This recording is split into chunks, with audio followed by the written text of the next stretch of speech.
आपण बघत आहे police news point. Police news पॉइंटमध्ये आपलं हार्दिक स्वागत आहे. चला बघूया आजच्या ताज्या घडामोडी.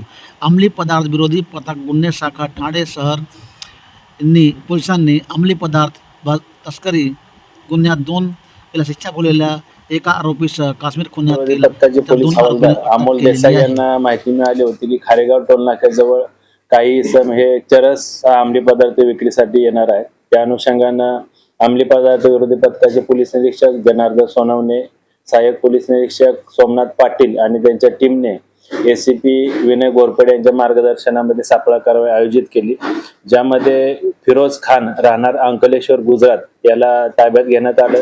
त्याच्याकडून एकूण 3 किलो चरस आणि 12,000 ट्रॅमाडॉल मेडिसिनल टॅबलेट असा एकूण मुद्देमाल जप्त करण्यात आला, ज्याची किंमत अंदाजे 3 कोटी रुपये आहे. या गुन्ह्याच्या अनुषंगानं तांत्रिक तपास आणि अधिक माहिती घेतली असता सदरचा अंमली पदार्थ हा जम्मू काश्मीर राज्यातून पुरवला गेल्याची माहिती निष्पन्न झाली.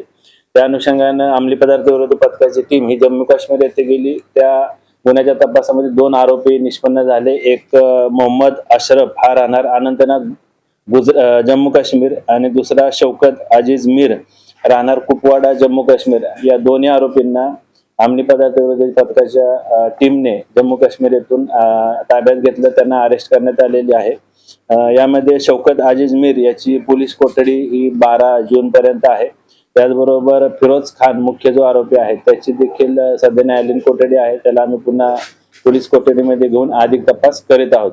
याच्यामधील मुख्य आरोपी फिरोज खान याच्यावर यापूर्वी एनसीबी कडून 2 गुन्हे दाखल आहेत. एक 2008 मध्ये त्याच्याकडून चरस 11 किलो चरस जप्त करण्यात आला होता आणि 2017 मध्ये 10 किलो चरस जप्त करण्यात आलं, ज्यामध्ये त्याला कन्व्हिक्शन झालेलं आहे, शिक्षा झालेला आहे. तो शिक्षा भोगून पुन्हा जेल रिलीज झाला होता, जामीन ह्याच्या जेलमधून सुटला होता. पुन्हा त्यानं अशा प्रकारचा गुन्हा केलेला आहे. सदरच्या तपासामध्ये सदरचा मुद्देमाल हा जम्मू काश्मीर मधून सप्लाय झाला, त्याचबरोबर भारताच्या अनेक राज्यामध्ये देखील सप्लाय झाल्याची माहिती निष्पन्न झालेली आहे. याबरोबर या गुन्ह्यामध्ये अजून कुठल्या आरोपींचा सहभाग आहे का, यांचे कोण साथीदार आहेत का, याचा देखील अंमली पदार्थ विरोधी पथकाची टीम तपास करत आहे. ट्रॅमाडॉल मेडिसिनल टॅबलेट हे एकूण 12,000 क्वांटिटी त्याची जप्त करण्यात आलेली आहे, ज्याचं मादक पदार्थ म्हणून किंवा मादक पदार्थ नशा करण्यासाठी याचा वापर करण्यात येतो. ठीक आहे.